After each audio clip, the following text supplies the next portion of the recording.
C'est parti pour le nouveau numéro de votre émission 24 VR. Bon après-midi, parce que beaucoup de personnes suivent la diffusion de cette émission tous les dimanches, les après-midi, après nos différents cultes. Également en rediffusion le soir, à partir de 22h30. Vous êtes le bienvenu, parce qu'aujourd'hui encore, nous allons faire ces grands exercices que nous avons l'habitude de faire. C'est celui d'aller à la rencontre de nos invités pour essayer de poser un certain nombre de questions, pour l'épanouissement en tout cas, et essayer de faire en sorte que les paroles qui sortent de la bouche de nos invités vous apportent paix, bonheur et toutes les bonnes choses venant bien sûr de la part du Seigneur. Eh bien aujourd'hui nous avons fait un parcours, eh bien nous sommes arrivés à recevoir aujourd'hui un des patriarches, je peux le dire ainsi, de la musique chrétienne de la République démocratique du Congo. Il s'agit donc du frère Patrice Ngoyi Moussoko, vous êtes en train de le voir. Il est actuellement le président de tous les musiciens congolais, de l'AMCC bien sûr, cette structure qui regroupe en son sein un bon nombre de musiciens chrétiens. Nous sommes venus le voir pour qu'ensemble avec lui, nous essayions un peu de connaître les questions fondamentales. Notamment, vous allez le comprendre au travers de cette émission. Il nous a bien reçus, nous allons le souhaiter la bienvenue, mais c'est lui qui nous a reçus ici dans son bureau. Papa Patrice, président, bonjour et bienvenue. Bonjour Dupro. Ça va pas mal mingi. Voilà. Eza Sengomingi, ndengeto ondimi.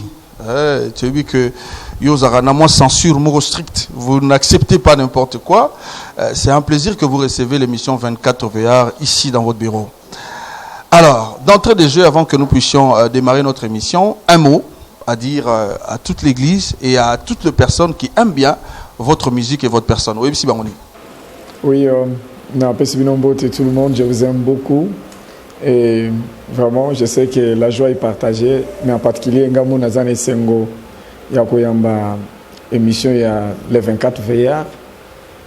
Tant on a eu Karango, on a mis tout Nakamingi, mais moi, dans mon mobile, inspiration, il y a là qui est les 24 VR. Donc, je sais que le Kola Lelo est commis tour na biso, na programme na ya sélectionné à mon qui faut biso to zarawana, na kanisito l'exabata moka kitoko. Voilà, ko kimate, de bango baloba ko zapete. Voilà, merci beaucoup. Voilà. Alors, présent avec vous, nous allons exploiter 3 dossiers. Nous allons parler musique chrétienne, parce que nous avons présenté tout à l'heure comme le président de tous les musiciens, c'est que vous êtes. Nous allons parler frère Patrice. Vous avez un long parcours, et vous avez passé presque toute votre jeunesse dans cette musique-là. On va parler parcours, et aussi on va parler Bible, parce que Bible n'est sous-bassement, il y a parce qu'à chaque fois dans vos albums, référence, ils aura toujours biblique. On va essayer de savoir si c'est pourquoi. Alors, on commence avec la musique chrétienne. Aujourd'hui, la musique chrétienne, bandeko bazaï belé bazo salayango. Répondre à ma question fondamentale. D'abord, Papa Patrice, comment vous définissez la musique chrétienne? Oui, je pense que c'est une définition qui, parfois, qui dépend que de moi, que je n'oblige pas que Batinio Subalandayango, sauf cause à la d'accord, dans l'éclairage à la parole de Dieu, parce que dans l'école, dans la classe, la musique, c'est l'art de combiner les sons d'une manière agréable à l'oreille.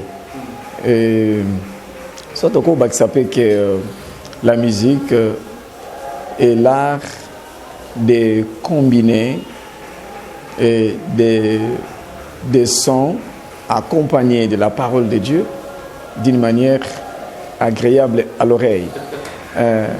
On a obligé mais quand même que bon ça manque maintenant avec la musique ezali kiti ya nzambe les bible ta sabiso les to fani bona kiti na ngana dipo donc nzambe soko fanda katikati na louange katikati na loyembo oyo ezaki na église même pasteur to mona na ba croisade pasteur alingate ya mbala moko na croisade yete moto bandote ya d'abord ba yembi ba kokende kuna babandi koyemba ti koyemba wana signification ezaki nzambe akiti so nzambe akiti c'est ko passer aye abandi koteya donc loyembo vraiment eza na rôle moko munene na kati na église ezali kiti ya nzambe ezali lokumu tozongisa ke pai na nzambe.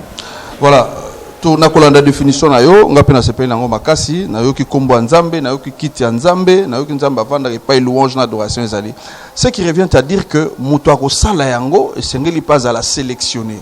Nde motuna ezali kolanda ya koyeba comment est-ce qu'on devient musicien chrétien. Est-ce que kola lo lamuki poza koyemba comme musicien chrétien to ezali na moi ba critère o ekozala o koyebisa biso pour se baser une expérience na yo au comment musicien chrétien ndengeni ba comment musicien chrétien ndengeni. Bon koyembela nzambe ça appel. Les appels ah c'est très bien. Ezana conseil moko na pesa na bayembi santo kutani même ça bango que pour mieux faire ton travail o nzamba bengelio il faut que ça la capé effort il y a qu'au différencier végétariat na élévation végétariat et ezali plus pour na moto alingi ayebana moto alingi mutukane yebana ayemba ndaku ayemba voilà mbongo na ye azoyemba lunette pour asombi lunette kitoko il faut ayemba ngwa kumisa ngo batonso voilà alingi ayebana ye moko. Alors par contre élévation eza lokola Patrice Ngoyi Musoko afanda kine na poubelle awuti bandundu akomo fanda place au fond des athées akefana na poubelle ya Selembao ou bien na poubelle ya Bandal pour na Bandal pe ba poubelle ezali akefana na poubelle ya Bandal siko un jour di pro azoleka ayeko mona ye oh Patrice o sala nini awa te na fandi po na zangi esika na zangi sens alors yaka di pro azungai ameminga tina mbinza kuna place azala na mbinza pigeon ake kuna apesinga na sokoli apesinga place na sokoli ti na komi pe ko bima lobi pe na komi ministre lobi pe na komi mutu munene na kanisa na vie na ngai ti na za ministre li solo nga bano betaka ke grâce ya di pro eza bongo. Alors élévation eza bongo élévation mo Kristo o aza mwana na nzambe tant to yemba biso ba chantre il faut to reconnaître l'élévation c'est-à-dire nazaki quelque part na salité ezana moko ayaki azu ba salité na ngai atombolinga pesinga valeur lopena kumomona na miso abato donc désormais fona kumisa kaka ye ozomona donc otiko sala bêtise te nde différence wana ceux qui osalika différence ozala un bon adorateur un bon serviteur de Dieu na ministère ya chant obono yembela ye bien nde moni différence wana bande ko ebele parfois bazana difficulté au sala parfois pour encore répondre moké na ba question na yo que okoyeba ndenge nini okosala ndenge nini donc c'est ça c'est dire tomi benga kabiso moko te ezana mutu abenga kinga pona koma na niveau nazali donc pour mona na Kinshasa na banotambola c'était du pro ndi aye kozwanga na poubelle pona poubelle bato bazako leka ngai biso tozaki bakufi tozaki na tina moko te na mokilo mais il y a quelqu'un oyo ami pesa ki ami kabi pona biso donc désormais toyembela politicien te toyembela mbongo te toyembela ba PDG te biso toyembela ka Yesu donc voilà c'est ça. Voilà, merci en tout cas, c'est le frère Patrice hein? Donc vous avez remarqué à travers cette émission donc avec ces profondes réflexions, voilà pourquoi nous l'aimons, voilà pourquoi nous à chaque fois que les besoins se fait sentir, on cherche à venir le voir pour que après sa biso exhortation à travers ses réponses. Alors le frère Patrice aujourd'hui est un modèle pour beaucoup de jeunes. Moi, j'en connais beaucoup. Ils vous disent que les frères Patrice n'a pas début, n'a pas motivé pour ça. Alors, vous êtes un modèle. Sûrement, vous aussi, vous avez un modèle. N'a pas début pour ça la musique. Avez-vous un modèle, Moutoumoro, au s'inspirer qui n'a et ça les lignes tout hasard n'a répété. Bon, je crois en réalité, na se pelarmi son moutazo yembelanzam. Partout, batozo yembelanzam. même place tozali ozoka kuna côté bandeko mosusu bazoyemba nazoka bien place naza donc koloba pena mutu moko ka boye c'est un peu difficile mais le fait que bato boyembela nzambe bana bomwana nanga nazaki curieux tano kota na église koyeba na église bayembela nani nga na début nazokanisa ke nzambe za pasteur pour pasteur bazaki na chaque fois mon message ya kofandaka liboso ya bato nyonso kitine liboso ya bato nyonso. Alors lorsque les gens baza ko entonner ba cantique bazoyemba, pour moi je me disais que nzambe ye wana pasteur liboso, mais tiba ko expliquer non aza nzambe te parce que yemo pe azo sambela yemo pa azo ko adorer. Donc ngai na sepela miso nazo kota na église bana bomwana nazo kota na église no mona bazoyembela nzambe, donc koyemba on ekotela kinga déjà surtout papa na biso azayi pe koyemba mosazo yemba. Donc nakolo ba gu oyo po don eza 4 na biso efungwama ezaki mingi papa na biso po papa na biso paza koyemba so aza na église azoyembela nzambe ya fois azoteya eza kosala biso kitoko. Alors tant azoyemba zo antonner ba cantique biso tozozongisa mbala moko likabo na 4 na biso ezobima et c'était comme ça je crois le ko la paix du pro tant azomuna ba tozosala ba chronique na bango yepe ezo ko inspirer, donc c'est un peu ça ti lelo ne ko sangana pena bande ko ne ko mona bande ko ebele bazoyemba ba Denis Ngonde bazoyemba ba Matu bazoyemba ba couple Buloba ba frère Mente ba frère Kanguma Senga ou kufa pe à son ba Charles Mumbaya bazoyemba. Donc voilà, c'est motivant kinga sous que oui, en tout cas on est nombreux. Voilà, c'est comme ça. Vous partagez la vie au Batouba Lobarake. Nous avons 2 types de musique chrétienne et musique de divertissement, musique profane, musique païenne. Vous partagez ça à Viwana? Oui, musique mi-balé, ezali, encore plus que même ça. On a le 4, balobi 2, mais nandenge na landela makamanza mbeza 4, koyemba. Ceux qui m'ont colopé, ils adhéré na pensée nanga merci. Soit batikali kana 2 wana. Je crois qu'on a encore cité 4. Allez-y. Voilà. Na côté à musique il y a Iglesia, les amis ballet. Na côté pe à musique il y a moderne, na bien moderne. Voilà. Les amis ballet, il y a monde. Na biso ezali, il y a la musique chrétienne et puis la musique religieuse.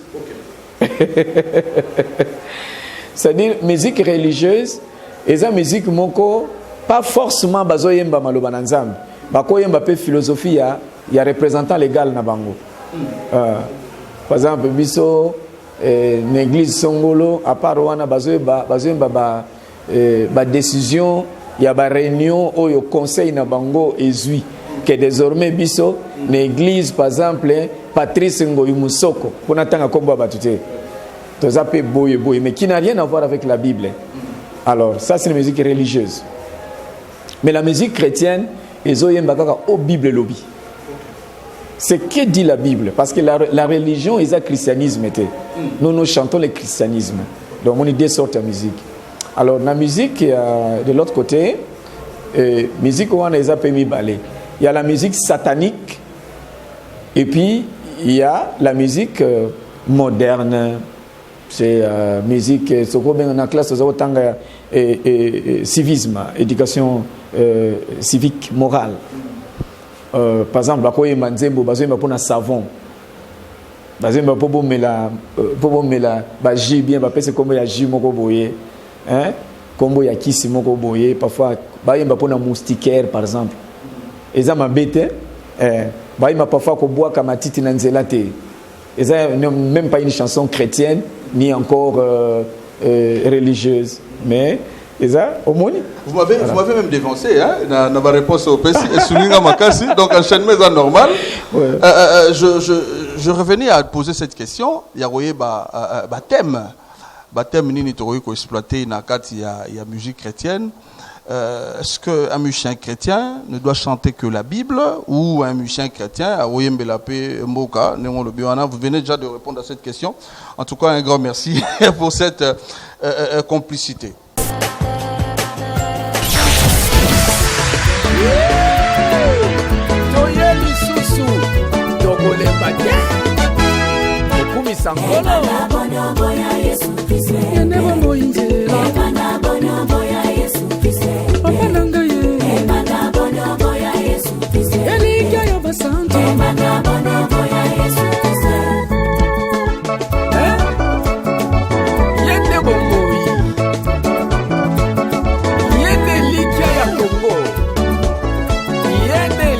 ya basantu.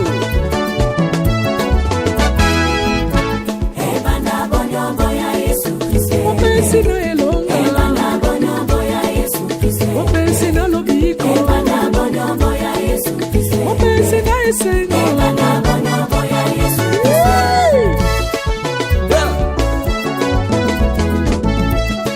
Yebake na vie eza na bato mosusu basalaka semblant ya kowanga na Yesu na miso ya bato. Me soki atikali ye moko alobi mokonzi wana aza suka, moya kowanga na ezala te. Omoni conscience na yo okokosango te. Yango ebanda boni oboya Yesu. Nini oza nango? Tika.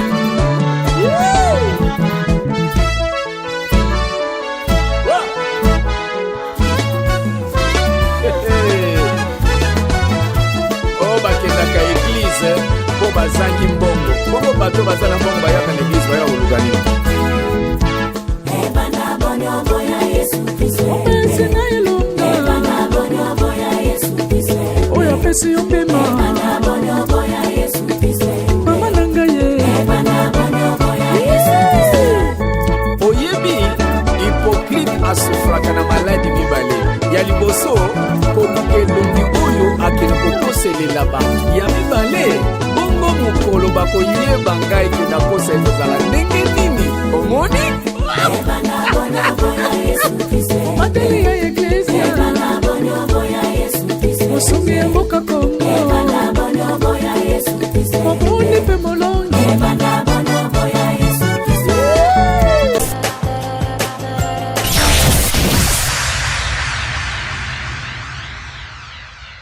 Voilà, mesdames et messieurs, en tout cas, nous sommes dans la joie de poursuivre cet entretien avec le frère Patrice Ngoyi Moussoko, le président de Mission Chrétien, de l'association de Mission Chrétien, la MCC que vous connaissez bien. Tozaro Solana et en tout cas pour mieux le connaître et mieux savoir par rapport à son expérience. Alors, Papa Patrice, en tant que le président de la MCC, et comme la rayo, au Vandi Liboso télévision nayo, aux Arotala, au compé un moment de détente musicale, tout un moment d'adoration, au moniba musique, enchaînement avec pléthore, il y a des musiciens chrétiens. Est-ce que vous allez totalement d'accord ou pas dans l'Olenge musique chrétienne et au Salema Lelo? Quand vous regardez la télé, on a mes consciences en tant que président de musicien. Merci beaucoup, Dupro. Donc, ainsi, dire que vous allez totalement, ils ont la raison au Bible PC, ils ont mis balai. Il y a les bossos, il faut nous totalement d'accord. Totalement d'accord parce que bazoyem belanzam, bazana paiement pour Bible lobby que tous ceux qui respirent, nous l'Éternel, ils ont raison. Pour bayem belanzam. Yami balé pour ça ekoya que nde bazoyem belanzam be baye batina bazoyem bela baye banzamba ngowana. Basuka kana woyem bela yete mais après bazala peu près que ceux qui nzamba bengi ba oyaye otokene lola ba on peut bazala nakati. Mais dans un premier temps, il faut tous être d'accord. Voilà. Vous n'avez pas de reproches à faire par rapport à Oyomonara, peut-être. Oui, voilà. Gloire à Dieu. C'est-à-dire, les reproches chez eux, dans un contexte, on a le béliouana, na souci, si on a comme un souci, n'a to souhait, on a zanango qui est besoin de l'anzambe wana, va appartenir vraiment à l'anzambe. Je crois c'est ça pour Bakota Lola. Voilà. Alors, les loyaux de Moussala Nabino la musique chrétienne. Un message au travers les albums qui sortent. Il y a un objectif quand on sort les albums. Vous voyez un frère qui sort un album aujourd'hui, il sort un album demain. Après un long moment, il sort. Je voulais connaître l'objectif quand on sort un album. Objectif est à Pinzali. Oui, album est à Camille pour nous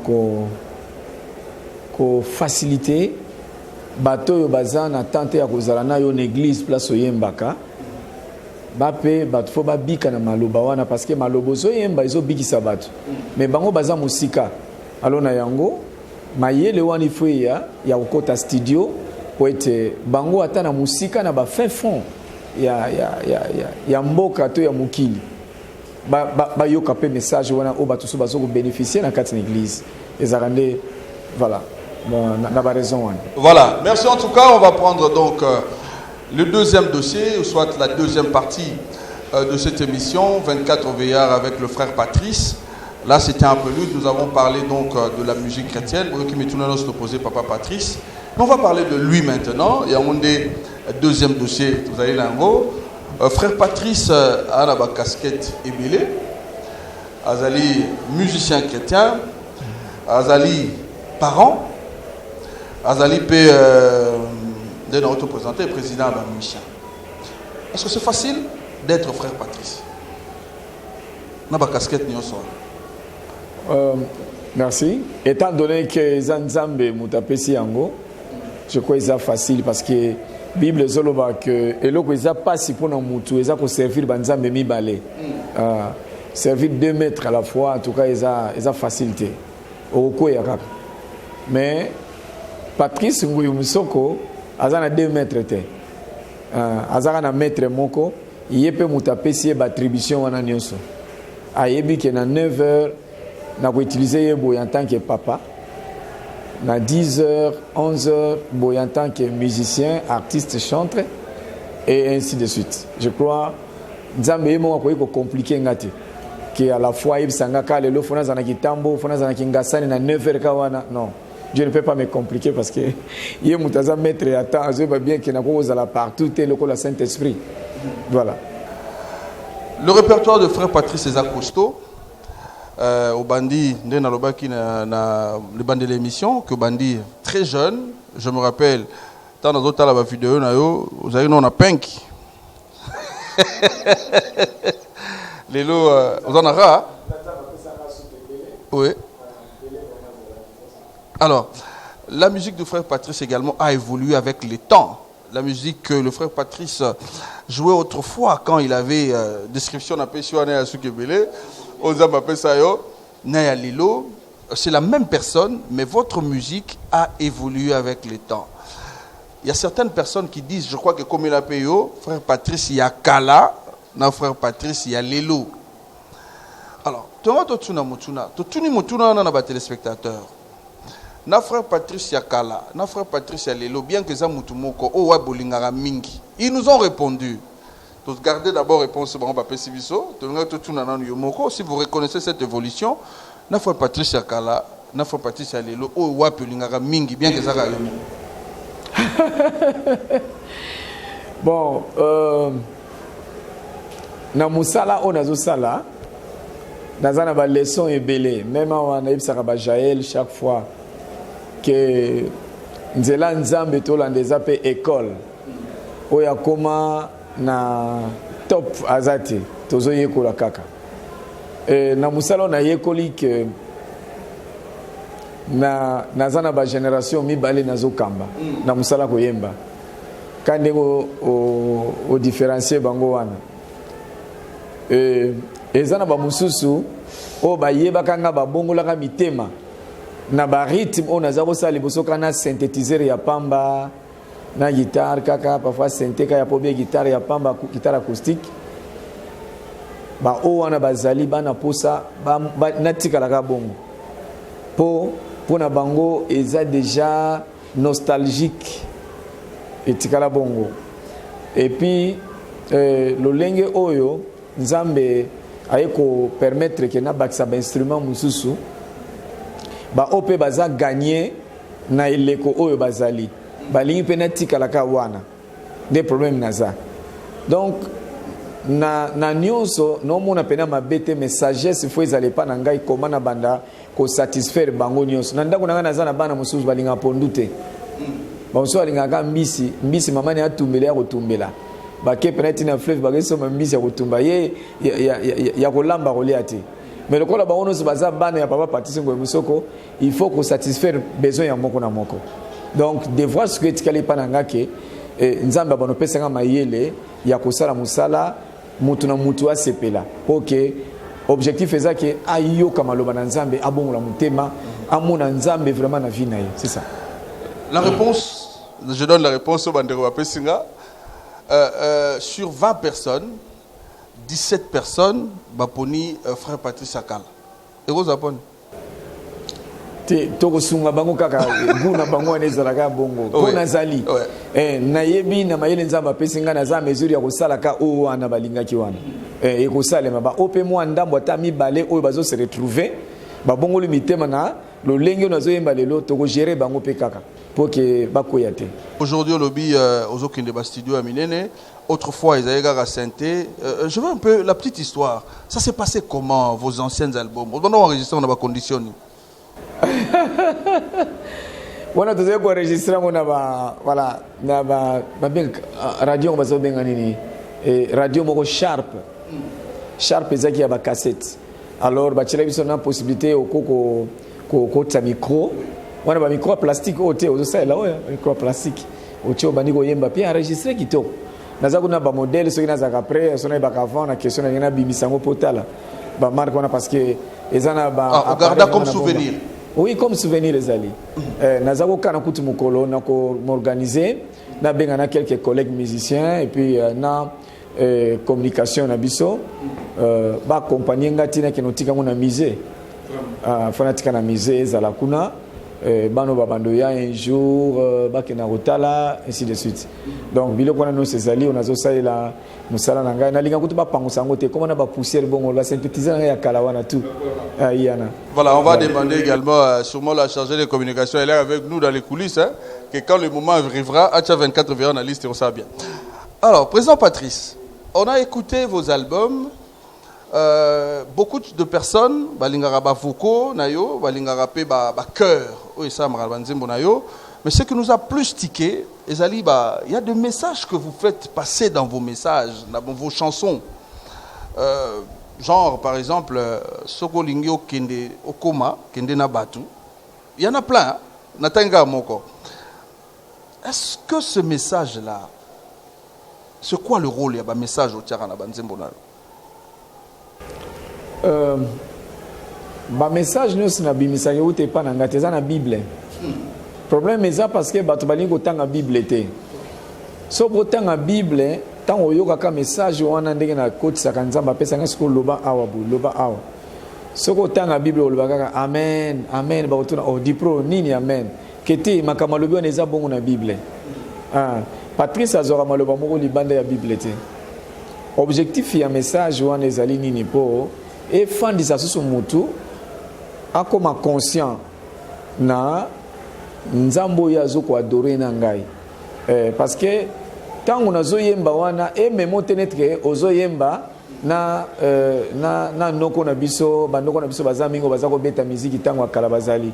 Mais la mimi kozwa kombo ya père son âme ndeko na biso po ya faza ko so moninga bimpangi boni bo tuzako sekami po obosa na kena moment oyo zoyemba na emeneya kozwa na emeneya te oyo baki osiko za nzembo nzambe tant osiko malobezo kota ezo rendre so conscient po moneza na banzembo so moto azobina mais ami memi nanu neta na musique mokili mais banzembo wana tant ozobina obina oyoki pe maloba ezongisi okana nzela ke non na bouger te awa nazana makambo nzambe nde nazokende ngata na yoka kango ti système nzambe apesa nga wana eza juste ko recadrer mutu ke non oza na kati église ko tia lokolo bande tia makolo nyonso na kati po nzambe alinga pambola yo donc voilà c'est ça et puis na suka je crois interpeller ka mutu nyonso voilà. Mais d'autres personnes pensent que ces messages-là sont adressés à des personnes. Je donne un exemple. Dans l'une de vos chansons, Otinda Batu, Awate, qui n'est pas pasteur junior, il peut y avoir un pasteur qui vous aime bien, qui s'appelle peut-être Junior, il s'est dit peut-être, fais partie de Salobelinga. Nalingi lelo pena tout peut s'occasion quoi Goloba, pour me soit quand c'est Zabamboa qui est là. Voilà pourquoi je vous donne la parole au Tchabango, les hommes Sabango, que pasteur junior, et ça rappelle un pasteur junior, Otinda Bsokuna. Dipro, voilà, gloire à Dieu. Dipro, nakoloba que to bon de l'anzambe pour maladie wane longwa. Lelo, la plupart ya batu benga bana nanzambe te. Pour moi nanzambe au comme na niveau na te. Batu mingi lelo, même dans notre pays, peuple congolais aussi, n'ensemble la mi pour nango. Batu mingi bazana difficulté lelo ya koyeba et le qu'on n'a pas critiquer, peine n'a pas encourager. Ils ont du mal à comprendre.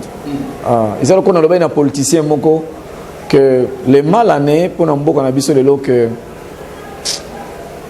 Congolais a vraiment formation te pour na Congo. A formation. Tu vois, on monsieur ça la sali pas regretter. Formation on a des pays musu bazo formé bana pour na kolinga mboka na bango l'amour du patrie. Ezalité. Biso tanto tangi baza côté ya biso parfois ndeni kolinga Mobutu. Ils ont la leçon moto za autant na classe le mobutisme. Oui bien ce soir. Na moi brochure mo moke ba comment on manifeste de l'encelé. Bien sûr. Au lieu battre ya biso les Zaïre à l'époque ndeni kolinga Zaïre. C'est pourquoi mon lelo toi na difficulté yo zolo balikambo ya bien dans zo bengo zoba. Bongisa mboka par exemple kubwaka matiti ya wate. Lokolo kutinga na bwaki oyibisinga na website nini yonde moto kobongisa mboko. Je crois biloko wana yoka. Si je peux revenir pour nos kende côté wana mingité pour batoya ko interpréter mabe kande na utolo bake batumi bazana maladie bazana moins difficulté ya koyeba ni na ko critiquer ni na ko encourager. Place ya ko encourager muta critiquer. Place ya ko critiquer abetela ngoma maboko botika ye c'est le konene bolongo ebongo abino soka salibo. C'est ça. Na banzembu na ngai pe na yeba ke batalo lengo bako zangati. Ayeka kapo parfois alingande konangati ngati alingande konangati akoya yoki kaka nzemu nazoyemba comme yaza ke nemi parfois ya ndeko nanga ou bien yaya nanga to cousin nanga ale ayini pe na musala nazo sala mais na raison wana te akoya ko ndima musala nanga mokola ko yoka ke ezana cousin cousine ne moko petit frère na ye abikaki nzela ba nzemu nanga OK nzamo pa mo le frère Patrice wana a comprendre que critique na ye ezaki na sens te banzemu nanga ezaka clair. Ils ont la place mon ayemba que ce qu'on y a mis dans le molimo sans tout est qu'on y a organisé mon angate pour comprendre te. Même à ta osana de qu'on a comme un ingénieur. Ce qu'on ok pas ça le bipo na yo. Avec c'est parfois non na solo la kuti na yena nute. Na ebi ete mutanga na nzambe wana te ngati. Parfois ba ingénieur mususu. Zalo ko langa ipe musu batuna nga ba ben allo papa tous wana yo. Mais ba biso kufit. Ba bi frère Patrice a kufi. Nessa bango te bon vérifier cause la Patrice mususu bazana torte bon vérifier mususu ngaite osamene na loba na kolo bate mamoke bolungwa bozaba démon tout ça non Patrice a confié cause la Patrice mususu mais bino kombo yibi Patrice zanga yango na touché bino menga na zali bon vérifier c'est que Patrice a confié za ou bien boke na prison bamsu azali ye mutakufi ou bien na village donc pour dire que mukolo moko te na kosala nzembo mpona mbwakela non soki eza mbwakela alors maloba bate ya biso na église ba passer se ba bwakela ba biso pe po passer la côté mabike botika muyibi botika kobo botika komela masanga botika kozwa basi pembeni botika obimaka na ba voiture na ba basi na ba mituka mais likambazo sa biso chacun se retrouve. Est-ce que passer la boîte le biseau? Ceux qui passaient la boîte la biseau était. Alors partout ça zoyemba. C'était comme on a été. Donc voilà. Mais la Bible est claire. Hein? La Bible est c'est ma direct.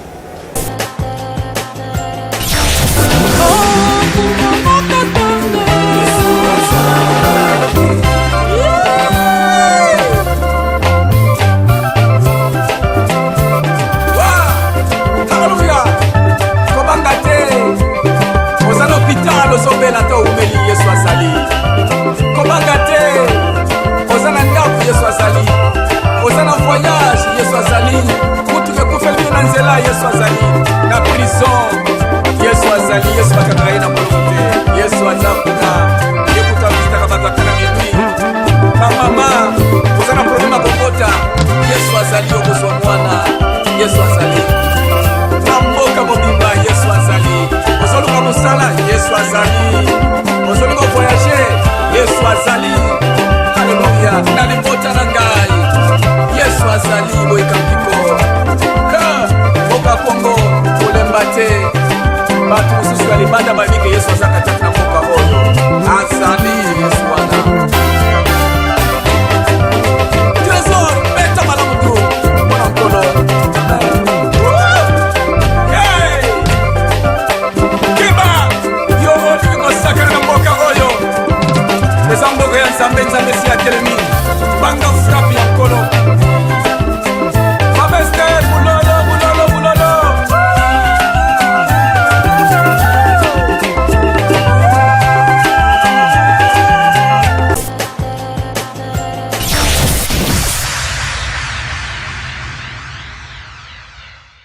il y a de ces personnes, bah, mon aranayo, tu es dur, vous a compliqué, vous a difficile. Que peut-être comme il a payé à toutes ces personnes-là, tu leur dis quoi? Bah, mon aranayo compliqué, hein, dur. On soit bien en route disciplinaire. Bon, quand la commission m'a évité, je crois que ça va me répondre, c'est bien parce que vous avez l'émission Nangai. Le problème est ça que na joie l'ité à mon corps. Koloba que oyebi chrétien être bon, bonté humaine, voilà, merci. Donc la bonté humaine n'est pas la définition d'un chrétien. Expliquez, papa. Tu comprends bien. Expliquez bien, tu comprends. Oui. Ouais.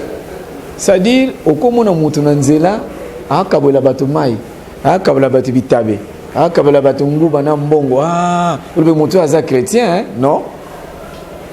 Bonté ya mutu, oh, chrétien, non, non. Pose à la chrétien, et Seigneur yamba Saint-Esprit. Saint-Esprit a mémoire ce qui n'est pas Christ, pour comme chrétien. Bonté. Parfois, bah, la bonté humaine. Mais bah, moi, je suis chrétien. Moi, je suis chrétien. Na sala likambu suivant au Saint-Esprit, azo senga na sala. Na to sera congolais, mais na to sera Saint-Esprit. Parce que moi, je suis habité par le Saint-Esprit. Et Saint-Esprit, wana est comme il chrétien.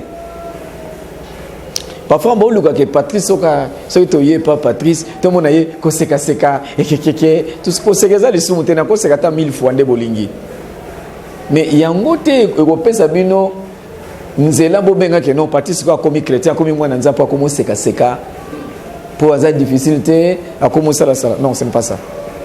Parfois, ils ont image, moi, comme mon on a basal dans un mususu.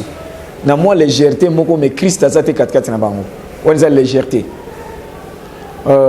Saint-Esprit a salinga ngolu ke na kola na kati na musala oyo maturité ezala pona musala oyo il faut uzala mûr pe maturité ne rendre sage na pesa ka définition moko pona sagesse par rapport à la Bible que la sagesse c'est l'art de connaître de connaître des bonnes choses à faire et puis les faire. Quelqu'un qui est sage il reconnaît que eloko est bien. Alors les bien, mais il faut n'abandonner les langues. C'est comme ça.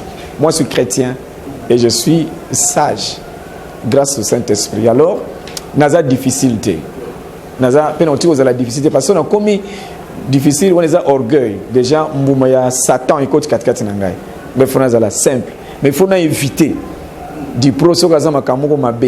Au moment où l'épisode de bio que keba la émission ko code ça va polémique té. Pour le comme quand il y a kata maloba ça na mono za bon prochainement na okimayo. Alors on va faire un effort de ne pas être comme ça, on va faire un effort de respecter en tout cas la ligne éditoriale de l'émission et de la chaîne en tout cas. Alors, tout à l'heure, vous avez une gibecière remplie. Ils allaient loter au album na Banzembo. Je sélectionnais quelques titres. Monsieur César Album, Monsieur César Banzembo. Je vais en avoir l'explication. Je sélectionnais Pasteur Escalier, le tout dernier. C'est quoi le message? Je sélectionnais Pasteur Patron. Il y en a également parmi tes œuvres. Et j'ai sélectionné Munduki et enfin Kaïch. Alors, est-ce que vous pouvez, en quelques lignes, en quelques mots, expliquer pourquoi intituler une chanson Pasteur Escalier, pourquoi intituler un album Pasteur Patron, pourquoi intituler un album Munduki et pourquoi intituler une chanson Kaïch? Ça, on peut faire une explication rapidement.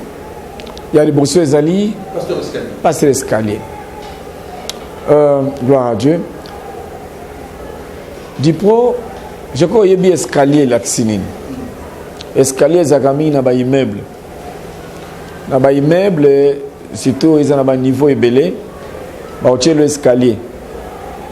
Escalier, à part escalier, pour le moment, maintenant, 5e ou 8e niveau, ce qui dit pro, il y a maintenant 5e niveau.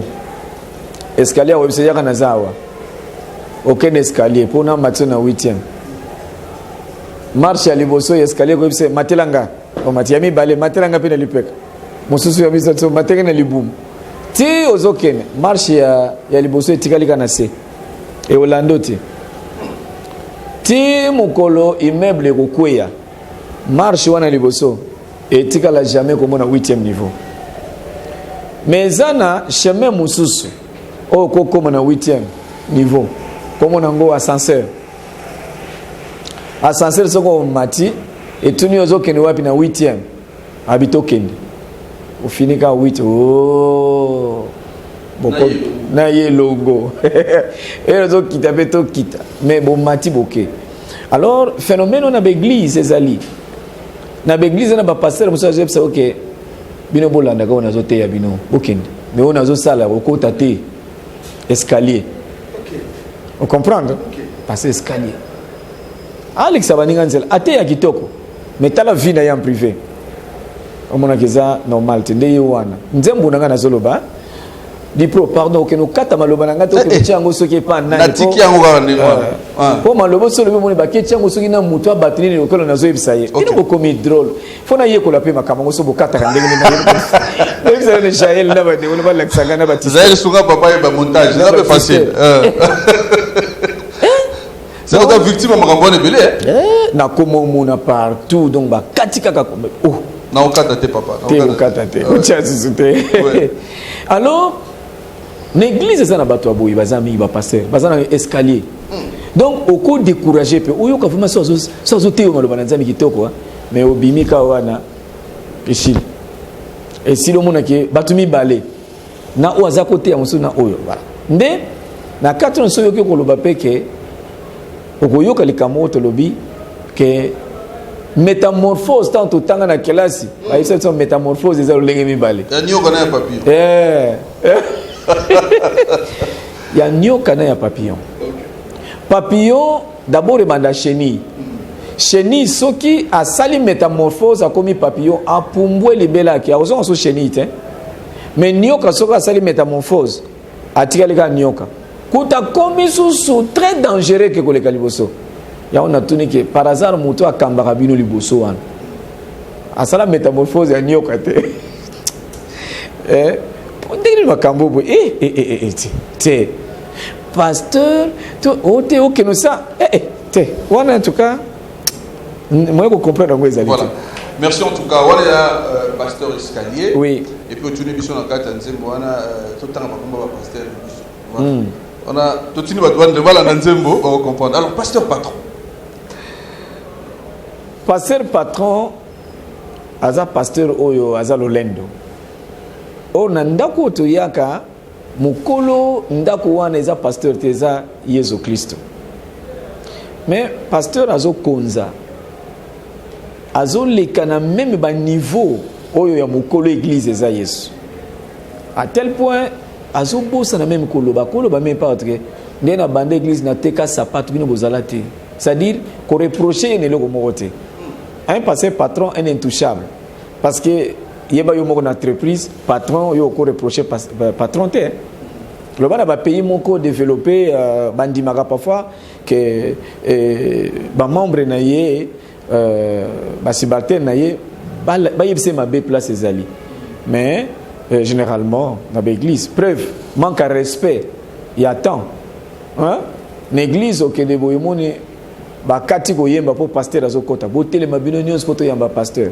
ngai sala nga solution azo ken invitation ya wana ba pasteur ebele na sala bango surprise na rotuna bango église bana l'air nini non église bandaka surtout ba dimanche et bana l'air nini non ya biso bandaka 7h30 8h mais oko comme no ba 9h il y a pas de problème ba yebsa nga bokabi ça va 7h30 et bandi oui bon 7h juste modération et bandi moi muke ti ba 8h batabano ti ba yo ataba 9h comme baka mwaka déjà avant 7h ngana zawana omona passer ko musala mbango oui ça papa Patrice ayana ko fana na ndako koto yo église bandika sikoyo bongo après tuko kende musuna sala surprise bon na boy musu ebisinga aya na ke ta na ke na ndako papa oui avant kabi na yaki avant no tala yesu ko po akoloba nini no kama makamazolo ngana zo banga me ye ti ya zalez alobi ça va to kende kutu kilte bandika sikoyo ngabi bandi sikoyo oui bandi siko ngabi yoka nzembo bazoyemba bazoyemba ngabi yoka nanu nzembo na yoki nzembo wana bayoyemba nini maima Yesu ajali awa Yesu ajali nabi Yesu aza déjà nabi baokosa obie yo lo solo papa Patrice yo pe makambo na yo vraiment tango alobika bongo na bimi mbala moko na ke côté église na tiki na ndako bon suite na mo mona lo baso sezati donc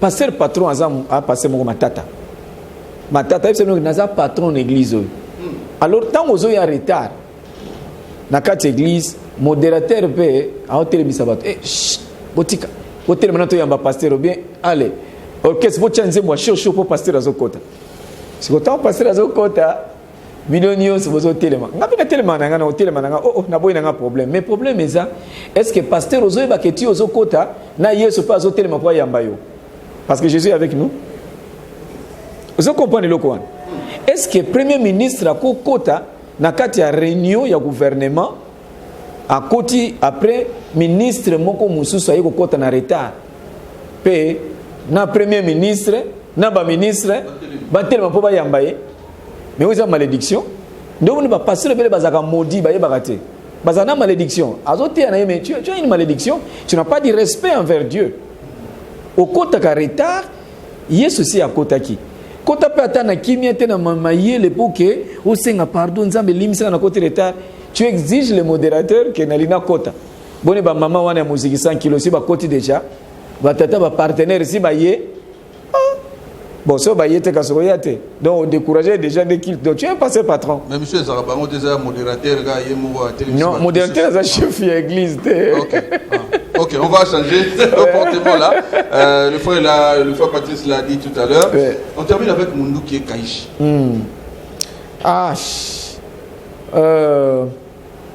Mundu qui est nous avons passé un message pour nous koyebisa parce que Mundu qui faut ils ont la vision. Mundu qui est là pour nous combattre l'ennemi. Mais ça pour nous combattre pour nous koboma moto yote à salier le côté. Alors Mundu qui est comme un peu moins injuste et zoboma des ordres au cause on a montre na yo allez pesa montre na yena montre pour na Mundu qui pesa montre tango boyo tout abomio non hein pesa boy net bano bazokufa na est basala ni bon to le kaka kuna moyim ko lobaso mingi ezate injustice ya Mundu qui yango na est tala ka ba image na ba réseaux sociaux komona ma wife to le la kaka kaishi yango na kaishi sukande fo mena kaishi aya kaka yende apesa biso bozui oyo yende apesa biso mabele oyo ezobomisa biso moto soso opesa solution pour nango azate zaka ye kaishi akita intervention rapide en tout cas. Voilà, le frère Patrice, on continue. Il nous reste 2 préoccupations avant qu'on parle de Bible. La Bible, on va prendre juste 3 questions. Mais laissez-nous terminer la partie frère Patrice. Bandeko Mingi, on a fait un constat que le frère Patrice Asara Penza Mingi, duoté, featuring, les jeunes talents s'en plaignent. Est-ce que papa Patrice a reçu la rabisso honneur aya yembi nanga na studio na invité payé et ça moi rare na carrière na yo comme ça la featuring tout comme ça la duo na ba musicien non na sala déjà na sali bana mi bayaka na parfois o yebisi azana posa ko ya mais yebisi aya parce que l'on attend ba koma batu bazan en tout cas aya na aya ba mususu ya Londres ya Canada batinda ka ba message na bangwa awa pe bana bazali ba Josué Mulumba baza belé na yembi na bango bana mususu ba kombo na zobosana bayaka wana matériel na sali na studio mususu na lemba wa Kams Kamanda zolandanga na sala kinaye obi Kams non na bi Kams bien sûr tout ça kinaye donc baza belé je crois wana ezanango lokuta ou bien azoy baté au moins ezelo komona lobake pour reconnaître l'ignorance na yo et ça peut voilà reconnaître son ignorance aussi une part de la connaissance ceux qui reconnaître ignorance que vous avez ignorant na makambo ebele et comme appelle connaissance siko pona yo ignorance est ligne je crois ndeko wana c'est quoi comme une connaissance Voilà, nous avons aidé ses frères, peut-être vous avez belé, Obomitu Narelo Kwana, Papa Patrice Alobi, Sorozana Posa, Yaka. Vous allez juste avoir un entretien pour y bailler, puis malam, pourquoi pas. Autant que déjà, Bandeko Josué, comme à Brazzaville, Topé Mbote Bandeko Kams, témoigner déjà Elo Kwana. Alors, quand on regarde les albums aujourd'hui des musiciens chrétiens, il y a des changements. Je vous donne un exemple. Il y a certains musiciens, autrefois, sur tel album, on a mis frère un tel, to sœur un tel. Au fur et à mesure, tu as évolué, comme évangéliste un tel, to pasteur un tel. Mais le frère Patrice, jusqu'à ce jour, vous êtes pasteur responsable de Malais, mon homme l'Éternel, mais vous continuez à écrire frère Patrice. Pourquoi? Mais parce que je suis frère Patrice. Eza bongo nzama bengeli ngai. Eza bongo nzama bengeli ngai. Banda na yemba na frère Patrice, moto azo yemba na frère Patrice. Avant même dans l'église, c'était frère Patrice, c'est toujours frère Patrice qui chante. Ceux qui naza na plateau par exemple, nazoté maloba nzambe, nazo Bible na Bible là, maintenant c'est le pasteur qui prêche. Mais quand je chante, c'est le frère Patrice qui chante. Et peut-être n'a coupé sa réponse, mais c'est ça, je suis frère Patrice. Voilà. Égal à lui-même, hein, vous le remarquez, le frère Patrice. Très simple, mais des réponses qui vont juste droit. En tout cas, félicitations pour ce comportement que vous avez toujours. On va terminer avec cette question, cette préoccupation. Le plus grand rêve du frère Patrice. Nini oyo kana osala, tant osala musique ou nano salité. On a osala nini, votre rêve na kata musique chrétienne. Na répondre boye pour comprendre. Na zwa leçon pour nous kozwa ba décision wana pour nous kosala ba oui pour nous kozwa ba décision le lenge wana. Que na osala musique chrétienne un jour pour nous somba vélo par exemple. Pour nous somba moto. Mais dans la zone ba no osala musique chrétienne pour nous somba moto, so na zu moto sili. Mais surprise nous m'a passé en voiture. Après en voiture, au monde qui ça l'attention ko salaka ko zwaka donc makanisi moko boy onza inspiré yote. Banda wana na tika. Problème ezaka na sambela nzambe salela na ndengo lingi. Ici. Et sili kuna nazwa fimbu nelikambwana. Et pas nzambe. Po osenge loko boy apesi musuko leka wana. Siko tango zwi yango maintenant koko mitala maintenant ne Saint-Esprit zotuno siko lingi o bapesi yo ya sika. Il y a surprise au bien lingi o zako lingawana. Ate na lingi oyo. Pour moi que o zako senga zako to pamba par rapport aux huiles.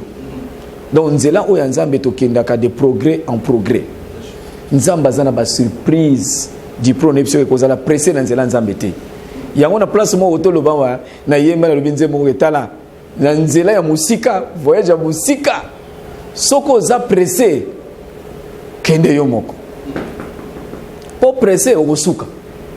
Mais soko lingo kene musika zwa batu kende na bango pona nzela mosoko lemba boy basimbi bo telemi bo bandi ko kende ngana zo tambula na Yesu na nzela oyo to tambula na ye malema place bo kana bo lekinga na ya oleka bino mala mususu donc c'est oyo mamusala oyo ngai batu baza koseka ngali bosoa zo beta musique ya mbongo te zo beta boy te okokweya kosala boy mais la plupart ya batu depuis l'époque baza ko seka ke ngai musique gratuit na lingaka bo offrande ba contribution normale et volontaire lelo bonso na leka bango excusez-moi pour dire ça nazo sunga bango pe mais bon baza ko zo mbongo croyant que tant bazi mbongo na ba conseil ne ba voix minde ba bongi na vie mais je ne les condamne pas ba ça là ils ont vision na bango pour dire que ko seka di proté na vision nzamba pesier ce que yo vision no ya wana continuer yango ngape mukolo nzamba lo ba mena que changer ça là bo na ko sala. Pour moi, l'essentiel, c'est faire ce que Dieu me recommande. Ce qui peut me recommander, mais que si on s'en mais si on s'en en dehors, il y a volonté de échouer. C'est pourquoi moi, jamais na cause à la décision que na osa la musique pour un jour nous sommes ventilateur. Enfin, ça m'a bon bien climatisé la guitare. Donc, kuna vraiment nazarate pour nazo film déjà nzambe akangsanga munoko ke yo sailanga kaka. O mususu zanga moko. Il s'appelle le frère Patrice Ngoyi Moussoko, c'est lui notre invité. C'est difficile en tout cas, très difficile par rapport à son parcours. Nous avons un timing qu'il faut respecter. Merci. En tout cas, pour là, on va s'arrêter en ce qui concerne le frère Patrice. Sûrement aussi l'équipe du frère Patrice prochainement, il nous accorde également cette occasion de venir. On va encore venir avec d'autres questions sélectionnées, mais pour le frère Patrice, on reste là. On va prendre juste le dernier dossier où on va prendre 3 questions seulement pour terminer l'émission d'aujourd'hui. C'est le dossier Bible. Alors, on fait un constat, frère Patrice, quand on est arrivé, vous avez estimé à ce que votre Bible soit là à vos côtés. Il y a des annotations un peu partout. Tout le monde a vraiment, c'est quoi la Bible pour vous, Papa Patrice Ngoué-Moussoko? La Bible, c'est là où nous découvrons la parole de Dieu. C'est si quand tout le monde a pensé à Nzambe, il faut tout la Bible. Les gens ont Nzambe. Tout le monde a mathématiques, non, c'est la Bible. Bible, les gens ont Nzambe, les gens ont oui. Alors, Malobanzambe Zanakati, on aimerait savoir un peu. Il y a beaucoup d'histoires bibliques également qui nous édifient aujourd'hui. Parmi toutes ces histoires, quelle est l'histoire qui vous a marqué les plus? Oui, c'est les histoires Nini. Et puis, c'est quoi la leçon que vous avez retenue de cette histoire? Question, non, c'est pas une pertinence à la question à Kitoko. Vraiment, c'est fondé. Hein. Mon monde a posé la question. Na koki kopé sa réponse un peu illustrée de la façon que nazana bana ba to poser la question mingi na bana no solingi olinga mingi nani, mais c'est difficile na koya ko pointer mona linga mingi damos nzokate espoir nanga ya vie loblo nzamba osalanga surprise na nzela na destin na linga mingi jimes nzokate nzamba ya ko surprendre nga na nzela na Daniel na linga mingi Daniel nzokate nzamba ko surprendre nga na estimé ezomon. Donc naye bakake baza bana na ngai bangunyo baza bana otangyo bakoma bana yo oui bana na ngai OK baza bana na ngai Bible je sais pas bino bamsu bozora on net que c'est un livre, mais biso la Bible c'est la parole de Dieu. Kolobake Genèse leki Lévitique boy non tout pour le lokoloba otangi Genèse et toucher yo isimbi au sepeli aucun ba problème il y a vie au résoudre la partie de Genèse nzoka on va le comprendre nzoka te déjà et ça n'a problème c'est que le mercredi ou bien samedi on reçoit réponse nango à partir il y a livre à Timothée au moins comment c'est Timothée. Donc pour un bon chrétien, pour vous qui me suivez, pour un bon chrétien, Bible est un simple livre, mais Bible est la parole de Dieu. Ce qu'on fait dans la Genèse, c'est la parole de Dieu. Ce qu'on fait dans le Psaume, c'est Apocalypse. C'est toujours la parole de Dieu. Ouais. Et voilà. Voilà, nous on va faire un choix et vous puissiez nous dire alors. Puis au début que vous le bien dans le mot pour ne plus moins été. Vous voyez, c'est beaucoup Daniel à Babylone. De cette histoire de Daniel à Babylone, quelle est la leçon que les chrétiens peuvent tirer de cette histoire? Gloire à Dieu. Daniel à Babylone est là pour nous lundi sa mon nzamba se décourager te. Oyeba ke problème nyo se koya. Arme nyo so oyo diable akoki ko utiliser pour nous combattre yoza sous contrôle ya nzamba. Diable na roi Assyrus bakani ke babo ma Daniel. Batia ye na kati na libulu na kosi pour que balia ye. Nzamba tiki bango. Pour bayeba ke même ba lion wana baza sous contrôle ya nzamba. Pe nzamba za na télécommande ya makamunio c'est ça na mukilo ya se. Bango bakanse ke bango ne bato bapesa mayele et pa ya lion pour alia mutu. Nzokate lion mayele ya kolia mutu za nzambe mutapesa ye. Alors ndi bonsika nzamba zotala bino bobo mamutu nanga di pro mutu nanga Daniel mais lion wana nga muna yebisa ndeka kolia kabatu moto nga muna pesa ngo pouvoir ko boma mutu bokota ba me chaque Shadrach Abednego bakokufa te omuna te bakoti tanga histoire bakota ki 3 bamule ko la baza 4 mais moto ezopela makasi comment bakufite nzamba za na contrôle ya quand ya ennemi na biso Tu as la versée à l'Oba, ils te feront la guerre, mais ils ne te vaincront pas. Est-ce que comme on a vraiment, chef ya awa, azo dirigé, équipe ya ba ennemi, pe bazo tosa? Non. Parce que ce qui va équipe, donc quand adverse, bah comme tosa, c'est que bah comme manipuler, ils sous ennemi. Donc nous avons un contrôle même à ennemi na biso place bazali. Congo tcha liké pas nzam. Nzam bazana contrôle ya ennemi na yo Congo. Bah ça de l'autre côté. Armement nous va cause contre biso ils sous contrôle nzam. Voilà. Daniel à Babylone. Merci en tout cas, Président Patrice. C'est par là que nous allons mettre un terme en tout cas à cette émission 24 VA. On ne va pas se le cacher. Nous avons aimé cet entretien avec vous. Nous sommes énormément bénis. Je crois que les téléspectateurs le sont aussi. Amen. Alors, Tolungaki, c'est une première fois que nous puissions vous recevoir dans cette émission 24 VA. Par rapport à l'émission Oyo 24 VA. Oui. En tout cas, bana nzambe nyonso eloko liboso nazaki touché na kombo ya émission oyo. Toyoka ba émission ya ndenge na ndenge na ba kombo buso muno seki obangi so na koti kuna na komema makuna te na kota net na koti na loge. Ezana ba émission zo bangi sa so na koti kuna na koma mutaba polémique. Mais émission ta na yoki yango kombo nango les 24 vieillards. Te na lobi nzambe o vraiment ya bana nzambe. Nzama pambola émission eke liboso bana nzambe nous tous na doute te ko banga te pona côté émission to lobaka makambo ya bonzambe kuna na kati. Donc kuna vraiment na pese exemple ke awa ata bozu eloko moko ya monde mususu boye kotsa wa e ko changer forme nango. Donc nzama pambola émission yo apambola mokambi nango pe na bosanité ko pesa sou merci na voici l'homme.